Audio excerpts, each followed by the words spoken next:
Noxubee National Wildlife Refuge is alive with sound. Whether it's a lake at dawn,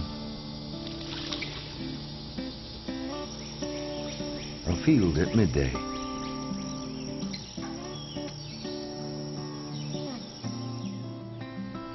or a forest at dusk, the refuge is filled with a chorus of voices. And it's clear from this wild serenade that Noxubee National Wildlife Refuge is brimming with life.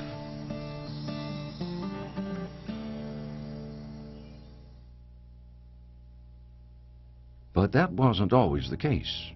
Much of the land in this area was heavily farmed during the late 19th and early 20th centuries, and by the 1930s, poor farming practices combined with drought and a national depression had depleted the soils and left farmers destitute. During the New Deal, the Federal Resettlement Administration bought up many of the worn-out farmlands. In 1940, to restore the land to health and rebuild dwindling wildlife populations, a portion of this land was set aside as Noxubee National Wildlife Refuge. On hillsides and ridges, the refuge staff and Civilian Conservation Corps set about enhancing existing woodlands and sowing new hardwood and pine forests for the future. In low-lying areas, they carved out lakes and ponds. And to create additional seasonal wetlands, the staff constructed a series of levees in the refuge's bottomland hardwood forests. When filled with water in the winter months, these green-timbered reservoirs provide resting and feeding areas for visiting ducks and geese. And as the wetlands expanded and the forests returned, so did the birds, mammals, amphibians, and reptiles that had once called the area home. Initially established primarily as a sanctuary for migratory and wintering waterfowl, the refuge now plays host to some 15,000 ducks and geese during colder months.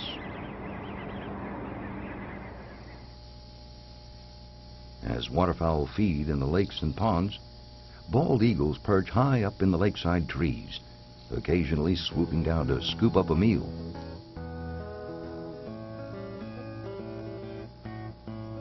Other dramas play out at the water's edge. Feathers erect in a spiky helmet, snowy egrets rush about the shallows, defending their territories and chasing prey.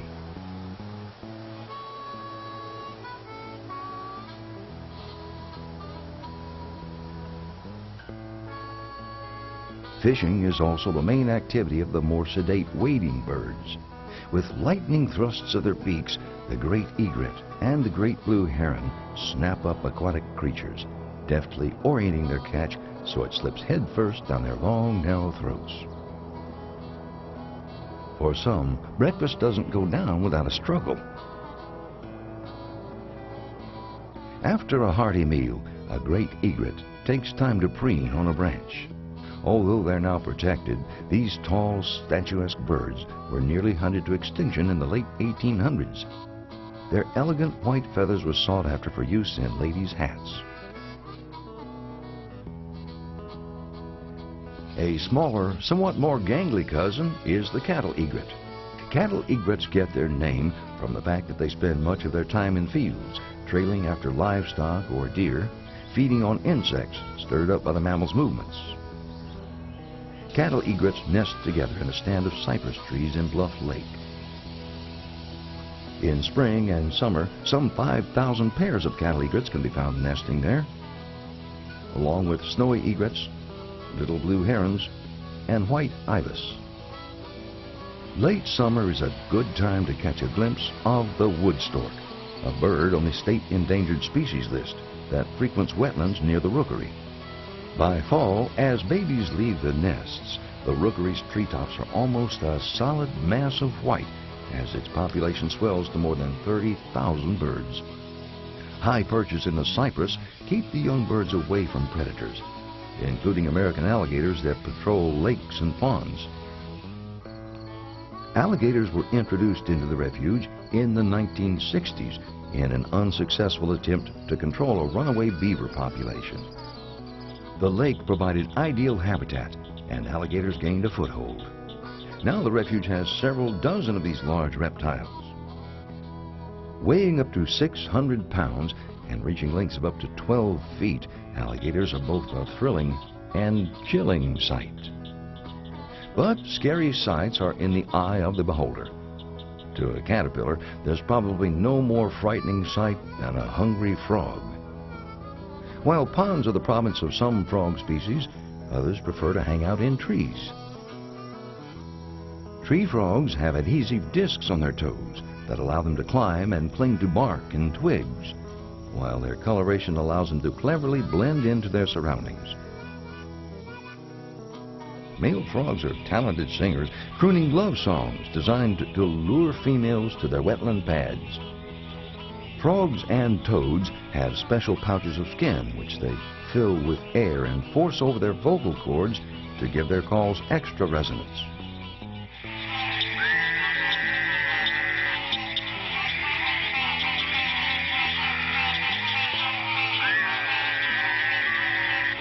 Although frogs and toads are small creatures, their voices carry far into the night.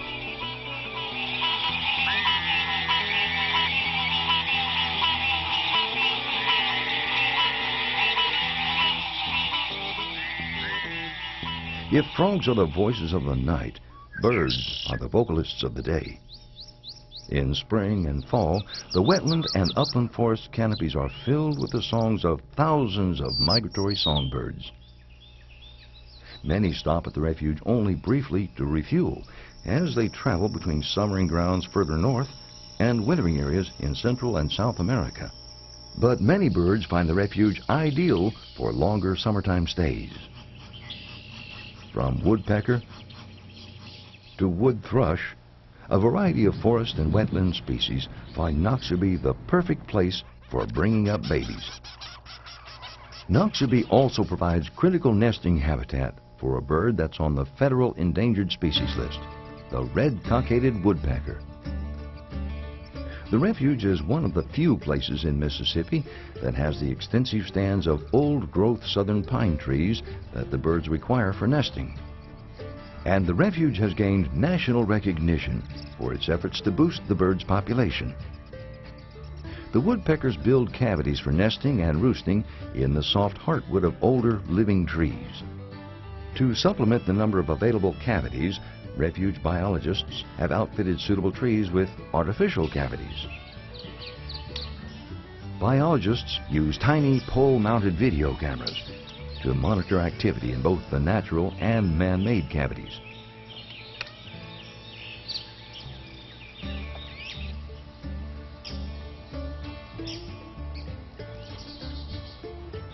When the nestlings are old enough to be safely handled, biologists temporarily remove them from the nests for banding.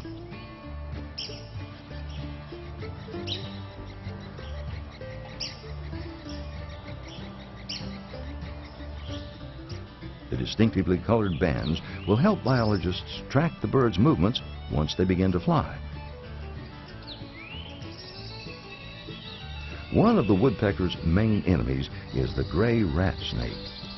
These snakes are agile tree climbers, and they like to feed on eggs and nestlings. The woodpeckers have developed a clever strategy for keeping the snakes away from the nests. By pecking small holes in the bark near their cavities, they cause sap to run down the trunk. The sticky sap makes it hard for the snakes to climb up to the nests. To provide additional protection, refuge staff put metal skirts around the base of nest trees. Because the snakes have a hard time getting a grip on the smooth surface, they usually give up their quest. A hiking trail winds through a portion of the woodpecker's habitat, allowing visitors a glimpse of these endangered birds. The best time to see red-cockaded woodpeckers is during the nesting season in May. Other trails provide spectacular refuge vistas. The Bluff Lake Boardwalk leads visitors past the Cattle Egret Rookery, and the Goose Overlook is an excellent place to see wildlife year-round. Morgan Hill Overlook provides a spectacular view of Lake Foma Lake. Miles of quiet country roads offer wonderful opportunities to observe and enjoy nature's splendor. The refuge is also open to other public uses. Fishing is popular in the lakes and Noxubee River.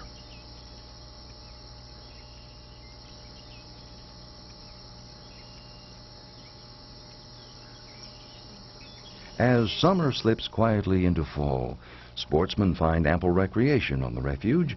Hunting is allowed for a variety of game species. Controlled deer hunting helps to keep populations within levels that the habitat can sustain.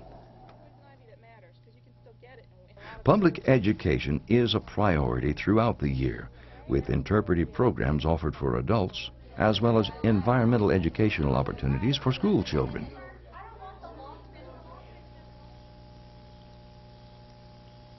No matter what brings you to the refuge, take some time to look around you. You'll be rewarded by the subtle beauty of a southern forest. And if you take the time to listen, you'll be treated to a most unusual serenade as a chorus of wild voices sings songs of celebration for a landscape restored to life.